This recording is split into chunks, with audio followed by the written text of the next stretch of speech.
Hello friends, welcome back to our channel let's crack Tripura exam. তো friends, আজকে আবারও আমরা তোমাদের সামনে জেনারেল নলেজ পার্ট 3 যে ক্লাসটা ওইটা নিয়ে এসেছি, যেখানে তোমরা একটি ক্লাসের মধ্যে সমস্ত রকম এক্সামের যে জিকে পার্ট ওইটা আমরা কভার করতে চেষ্টা করছি। History, geography, Indian polity, economics part থেকে আমরা বাছাই করে গুরুত্বপূর্ণ মিক্সড আপ করে ক্লাস নিয়ে আসতে চেষ্টা করছি তোমাদের জন্য। তোমরা যারা এখনও আমাদের পূর্বের ক্লাসগুলো দেখোনি, অবশ্যই আমাদের চ্যানেলে প্লেলিস্ট থেকে ওই সমস্ত ক্লাস দেখে নেবে ফ্রেন্ডস। আমরা এর পূর্বে জেনারেল নলেজে 2টি ক্লাস করেছি। আমরা ধর্মনগর কোর্টের জন্য লেটার রাইটিংয়ে ক্লাস করিয়েছি, এখনও কন্টিনিউ করছি ফ্রেন্ডস। তাছাড়া তোমরা GK, current affairs specially for Dharmanagar court, তাও আজকে সকালেই একটি ক্লাস অলরেডি হয়ে গেছে। প্রত্যেক দিন আমরা করছি ধর্মনগর কোর্টকে টার্গেট করে স্পেশালি। অ্যান্ড এই ক্লাসটি এখন যেটা চলবে তোমাদের সামনে, যেটা নিয়ে এসেছি, এটা সমস্ত রকম এক্সামের জন্যই তোমরা কিন্তু প্রিপেয়ার হতে পারবে এইখানে। তো অবশ্যই প্রথম থেকে লাস্ট অব্দি ফ্রেন্ডস তোমরা এই ক্লাসটি ফলো করবে। যারা এখনও আমাদের টেলিগ্রামে জয়েন করেনি ফ্রেন্ডস, অবশ্যই আমাদের টেলিগ্রাম চ্যানেলে জয়েন করে নেবে। টেলিগ্রাম চ্যানেলে আমরা কী করে থাকি, তোমাদের সাথে ফ্রিতে পিডিএফ শেয়ার করে থাকি। আমরা যে সমস্ত ক্লাস করে থাকি সমস্ত ধরনের পিডিএফ, ওই সমস্ত ক্লাসের পিডিএফ আমরা টেলিগ্রামে শেয়ার করে থাকি তোমাদের সামনে। তো তোমরা অবশ্যই যারা টেলিগ্রামে জয়েন করেনি, টেলিগ্রামে জয়েন করে নেবে। তাছাড়া ফ্রেন্ডস, তোমরা অনেকেই সাবস্ক্রাইব করে নিয়েছো অলরেডি। যারা সাবস্ক্রাইব করোনি, আমাদের চ্যানেলকে অবশ্যই তোমরা সাবস্ক্রাইব করে নেবে friends. Let's crack Tripura exam চ্যানেলটিকে অবশ্যই তোমরা সাবস্ক্রাইব করে নেবে, বন্ধুদের সাথে শেয়ার করে নেবে আমাদের ক্লাসগুলি। বিকজ তোমাদের সাপোর্ট আমরা ফুললি আশা করছি। যদি তোমাদের ফুল সাপোর্ট আমরা পাই, তাহলে আমরা কন্টিনিউ করব এভাবে। আমরা প্রত্যেকদিন তোমাদের জন্য বেশি বেশি ক্লাস নিয়ে আসতে চেষ্টা করবো। এবং অবশ্যই ক্লাস ভালো লাগলে তোমরা লাইক করে নেবে। সাবস্ক্রাইব করার পর অবশ্যই তোমরা বেল আইকন ক্লিক করে নেবে, তাহলে নোটিফিকেশন তোমরা সঠিক টাইমে পেয়ে যাবে। তো ফ্রেন্ডস, চলো আজকের প্রথম কোশ্চেন তোমাদের স্ক্রিনে চলে আসছে। তোমরা এখন গুরুত্ব সহকারে প্রত্যেকটি কোশ্চেনের আনসার করবে লাইভ চ্যাট বক্সের মাধ্যমে। পরবর্তী সময়ে যখন তোমরা অফলাইনে দেখবে, দেন ওই সময় তোমরা কি করবে, চ্যাট বক্সে গিয়ে প্রত্যেকটি কোশ্চেনের আনসার রিপ্লাই করবে আমাদের সাথে। আমরা প্রত্যেকটি কমেন্টের রিপ্লাই দিয়ে থাকি তোমাদেরকে, এবং তোমরা অ্যাক্টিভ পার্টিসিপেশন যদি যখন করবে, তখনই কিন্তু তোমাদের যে প্রিপারেশন ওইটাও ফ্রুটফুল হবে, ভালো হবে। তো প্রথম কোশ্চেন হচ্ছে, the book the ministry of utmost happiness is written by. এই যে the ministry of utmost happiness, এই বুকটি কে লিখেছে, এটা এখানে তোমাদেরকে আনসার করতে হবে। তাড়াতাড়ি করো। তোমাদের সিলেবাস যদি তোমরা ফলো করো, দেখতে পাবে কিন্তু যে কোনো এক্সামই বলো না কেন, ওইখানে গুরুত্বপূর্ণ বুকের নাম কিন্তু এসে থাকে। তো ফ্রেন্ডস, এখানে কোশ্চেন নম্বর 1 এর আনসারটি হবে option D, Arundhati Roy the ministry of utmost happiness গ্রন্থটি লিখেছেন। এখন কোশ্চেন নাম্বার 2 করো। আমরা আমাদের চ্যানেলে অনেকগুলি ক্লাস করিয়েছি ফ্রেন্ডস, মোর দেন 450 ক্লাস আমাদের চ্যানেলে অলরেডি আছে। বিশেষ করে আমরা ত্রিপুরার বিভিন্ন এক্সামের উপরই ক্লাস করছি।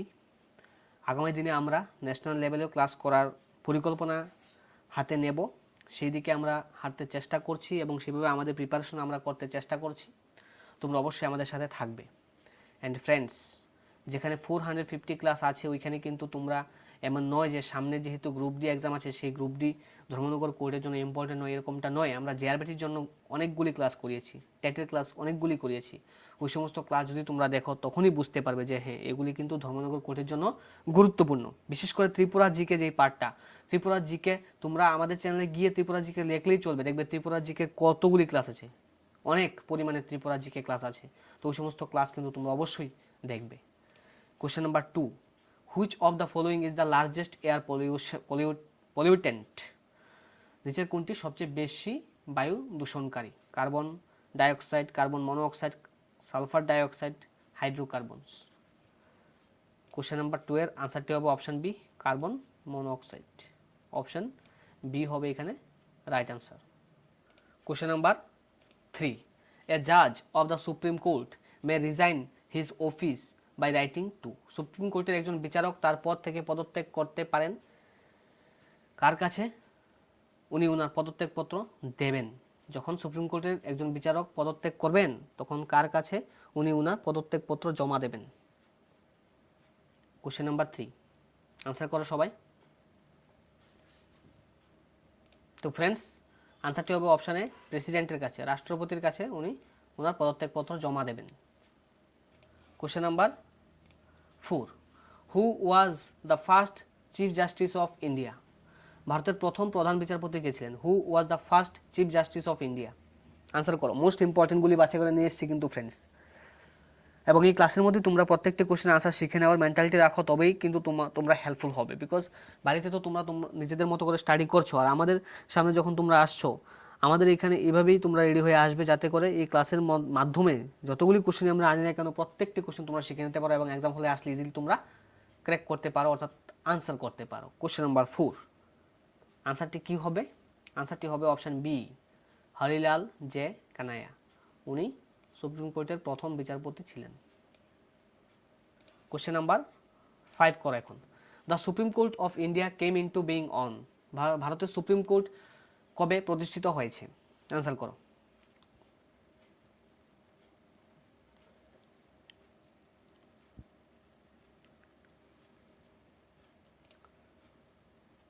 কোশ্চেন নাম্বার 5 এর আনসারটি হবে 26 অফ জানুয়ারি 1950। 1950 সালের 26শে জানুয়ারি ভারতের সুপ্রিম কোর্ট প্রতিষ্ঠিত হয়েছে ফ্রেন্ডস। অপশন এ হবে এখানে তোমাদের right answer. Question number 6, under which article can the Supreme court issue a writ? কোন সুপ্রিম কোর্ট কোন ধারা অনুসারে রিট জারি করতে পারে? খুবই গুরুত্বপূর্ণ, রিট থেকে কিন্তু একটি কোশ্চেন এক্সাম হলে আসতে পারে ফ্রেন্ডস, চান্স আছে যে সুপ্রিম কোর্ট যে রিট জারি করে কত নম্বর আর্টিকেল অনুসারে করতে পারে। আনসার করো।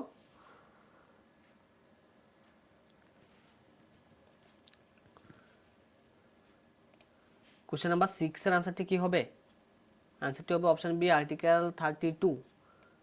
32 নং ধারা অনুসারে সুপ্রিম কোর্ট রিট জারি করতে পারে। আর যদি বলে হাইকোর্ট, তাহলে তখন হাইকোর্ট হবে 226। হাইকোর্ট রিট জারি করতে পারে 226 অনুসারে, মনে রেখো তোমরা। ওকে, এটা একটা আলাদা answer. Next one, in the Indian judicial system writs are issued by, ভারতীয় বিচার ব্যবস্থা রিট জারি করতে পারে শুধুমাত্র সুপ্রিম কোর্ট, শুধুমাত্র হাইকোর্ট, সুপ্রিম কোর্ট এবং হাইকোর্ট। তারপরে অপশন ডিতে বলছে সুপ্রিম কোর্ট, হাইকোর্ট এবং নিম্ন আদালত। সঠিক উত্তরটি কি হবে ফ্রেন্ডস? তাড়াতাড়ি আনসার করো।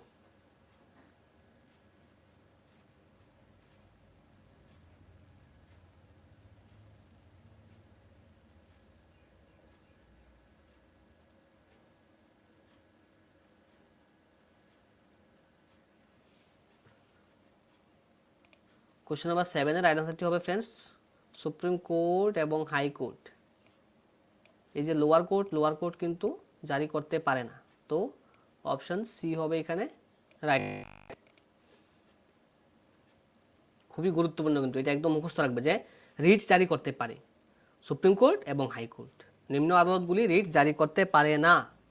সুপ্রিম কোর্ট 32 নং আর্টিকেল অনুসারে করে থাকে, আর 226 নং আর্টিকেল অনুসারে করে থাকে হাইকোর্ট। কোশ্চেন নাম্বার 8 আনসার করে এখন। নিচের কোনটি ভারতের প্রাচীনতম হাইকোর্ট?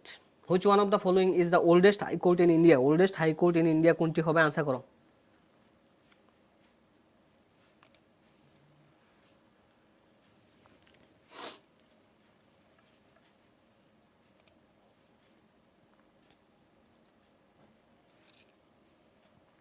কোশ্চেন নাম্বার 8 এর রাইট আনসারটি কি হবে? ইয়েস ফ্রেন্ডস, আনসারটি হবে অপশন সি, ক্যালকাটা হাইকোর্ট। ভারতের প্রাচীনতম হাইকোর্ট, ওল্ডেস্ট হাইকোর্ট যদি বলে তাহলে আনসার হবে ক্যালকাটা হাইকোর্ট। আরো একটি গুরুত্বপূর্ণ কোশ্চেন তোমাদের স্ক্রিনে এখন ফ্রেন্ডস, আনসার করো। আজকের কোশ্চেন একটা থেকে একটা কিন্তু most important. Which was the first newspaper published in India? ভারতে প্রকাশিত প্রথম সংবাদপত্র কোনটি? Bengal Gazette, Samachar Darpan, Mumbai Samachar, the Times of India. Question number 9 এর রাইট আনসারটি হবে friends option A, Bengal Gazette. 1780-তে বেঙ্গল গ্যাজেট 1780-তে কি করা হয়েছিল? প্রকাশ করা হয়েছিল 1780-তে।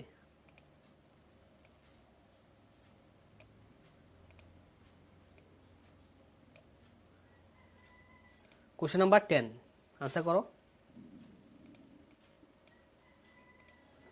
Which of the following facts is incorrect, নিচে যে তথ্য দেওয়া আছে সেই তথ্যগুলির মধ্যে কোন তথ্যটা ভুল। Global warming is the rise in the average temperature of the earth climate system. তারপর আছে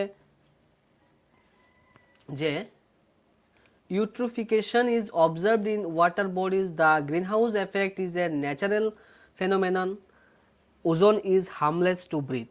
তো এখানে কোশ্চেন নাম্বার 10 অপশান দেওয়া আছে চারটি, যে বিশ্ব উষ্ণায়ন হলো পৃথিবীর জলবায়ু ব্যবস্থার গড় তাপমাত্রা বৃদ্ধি, জলাশয়ে ইউট্রিফিকেশন পরিলক্ষিত হয়, গ্রিনহাউস প্রভাব একটি প্রাকৃতিক ঘটনা, ওজোন নিঃশ্বাসের জন্য ক্ষতিকারক নয়। কোন তথ্যটি ভুল দেওয়া আছে? তাহলে তোমরা সবাই গেস করতে পেরেছো মেবি যে হ্যাঁ, ওজোন নিঃশ্বাসের জন্য ক্ষতিকারক নয়, এই যে তথ্য এটা কিন্তু এখানে ভুল দেওয়া আছে। ওজোন অবশ্যই নিঃশ্বাসের জন্য ক্ষতিকারক, তো এখানে ক্ষতিকারক নয় বলেছেন। কোন তথ্যটা ভুল দেওয়া আছে? অপশন যে 4, এটাই কিন্তু ভুল দেওয়া আছে এখানে। তাই তোমরা সবাই জেনে রাখো যে আনসার হবে অপশন 4। ওকে, কোশ্চেন নাম্বার 10 গেল। চলো নেক্সট কোশ্চেন নাম্বার 11 করো এখন।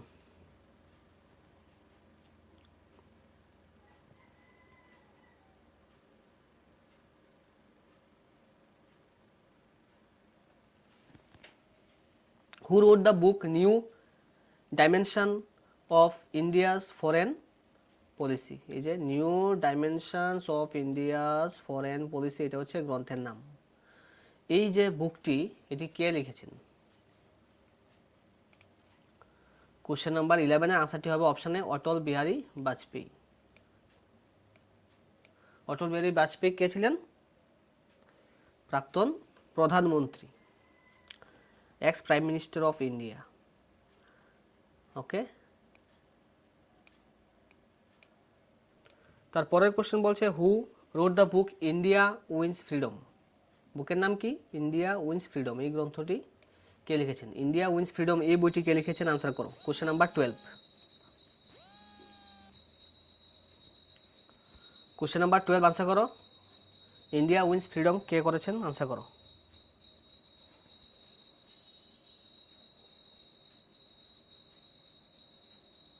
টুয়েলভের আনসারটি কি হবে ফ্রেন্ডস? এখানে 12 আনসারটি হবে option C, Abdul Kalam Azad. Abdul Kalam Azad India Wins freedom গ্রন্থটি লিখেছেন। তারপরের কোশ্চেন, দা ডক্টর দাদা সাহেব Ambedkar Marathwada university is at which of the following place. Doctor বাবা সাহেব আম্বেদকর মারাঠাওয়াড়া যে বিশ্ববিদ্যালয়, এটি কোন স্থানে অবস্থিত? ঔরঙ্গাবাদ, নান্দিদ, পারভানি, নাগপুর। চারটি অপশন তোমাদের স্ক্রিনে দেওয়া আছে, আনসার করো।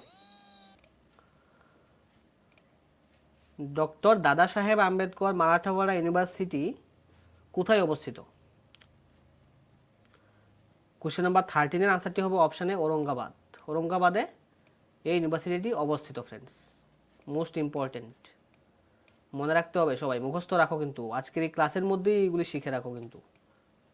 পরবর্তী সময়ে অবশ্যই আমরা পিডিএফ দিয়ে থাকি টেলিগ্রামে, যারা টেলিগ্রামে জয়েন করেন অবশ্যই করে নেবে ফ্রেন্ডস। অ্যান্ড আমাদের এই ক্লাসগুলি যদি তোমাদের হেল্পফুল মনে হয় তাহলে অবশ্যই তোমরা কিন্তু চাইবে যে আমরা গ্রোথ আমাদের চ্যানেলে করতে পারি, এবং তোমরা চাইবে ওইগুলি বন্ধুর সাথে শেয়ার করতে। বিকজ ফ্রেন্ডস আমরা তোমাদের জন্যই তো করছি, তো তোমাদের থেকে এটুকু আমাদের আশা আমরা করতেই পারি, তাই বলছি। তো যদি ভালো লাগে অবশ্যই শেয়ার করে নেবে। 14 বলছে যে the Indian institute of science, কি বলছে? ইন্ডিয়ান ইনস্টিটিউট অফ সায়েন্স এটা কোথায় অবস্থিত? কেরালা, মাদ্রাস, ব্যাঙ্গালোর, নিউ দিল্লি। আনসার করো। ইন্ডিয়ান ইনস্টিটিউট অফ সায়েন্স কোথায় অবস্থিত? কোশ্চেন নাম্বার 14 এর আনসারটি হবে অপশন সি, ব্যাঙ্গালোর। ব্যাঙ্গালোরে অবস্থিত ইন্ডিয়ান ইনস্টিটিউট অফ সায়েন্স। তারপরের কোশ্চেন বলছে which of the following is a news paper started by Raja Rammohan রয়। রাজা রামমোহন রয় স্টার্ট করেছেন নিচের দেওয়া কোন সংবাদপত্রটি? আনসার করো।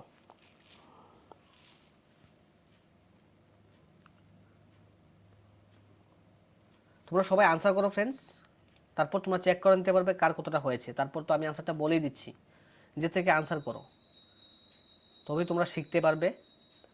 ভুল করার মাধ্যমে আমরা শিখতে পারি, ভুল হলে কোনো অসুবিধা নেই, বাট আনসার করো।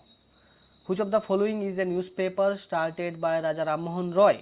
কোশ্চেন নাম্বার 15, আনসারটি হবে option B,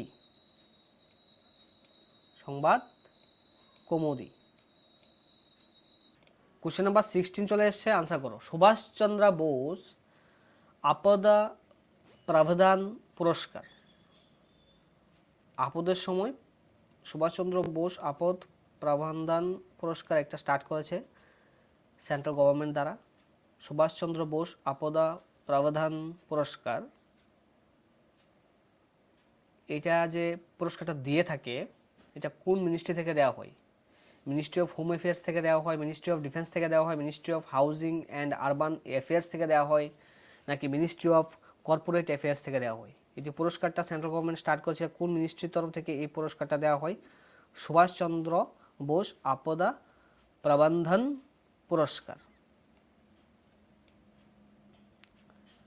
most important one friends, আনসারটি হবে question number 16 option A, ministry of home affairs থেকে এই পুরস্কারটা প্রদান করা হয়। নেক্সট কোশ্চেন বলছে, in which year Azad Hind radio service was started under Subhash Chandra Bose in Germany? জার্মানিতে সুভাষচন্দ্র বসুর অধীনে আজাদ হিন্দ রেডিও পরিষেবা চালু করা হয় কত সাল থেকে?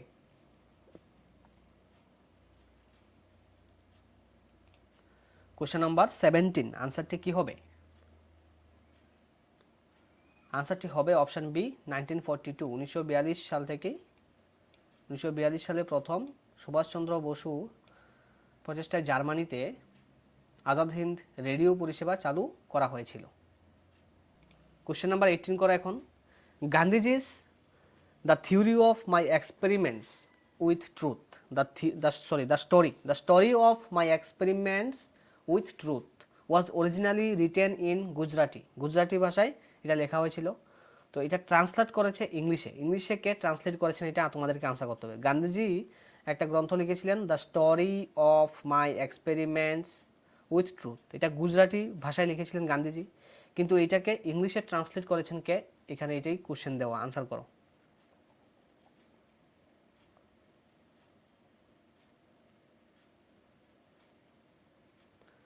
তো উনি ছিলেন গান্ধীজির সেক্রেটারি মহাদেব দেসাই।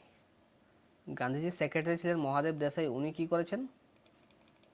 উনি গান্ধীজির লেখা গুজরাটি ভাষায় এই যে গ্রন্থ, এটাকে উনি ইংলিশে ট্রান্সলেট করেছিলেন। কোশ্চেন নাম্বার 18 এর answer option B. Question number 19 করো এখন।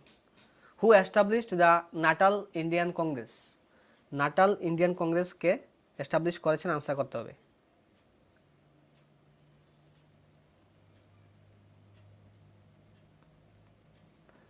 এইটিন 96 এটা প্রতিষ্ঠা করা হয়েছিল। 1896 করা হয়েছিল কার দ্বারা? সাউথ আফ্রিকাতে এটা প্রতিষ্ঠা করা হয়েছিল। সাউথ আফ্রিকাতে কে করেছিলেন? গান্ধীজি করেছিলেন। তো তোমরা কি আনসার করবে?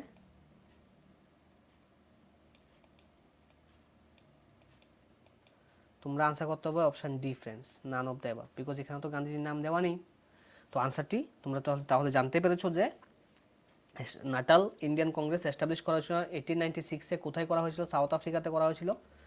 অ্যান্ড এটা করেছিলেন কে? গান্ধীজি করেছিলেন। তো 19 নম্বরের আনসারটা হবে অপশন ডি। তারপরের কোশ্চেন, হু ফাউন্ডেড সত্যশোধক সমাজ ইন 1873? 1873 সালে সত্যশোধক সমাজ কে প্রতিষ্ঠা করেন?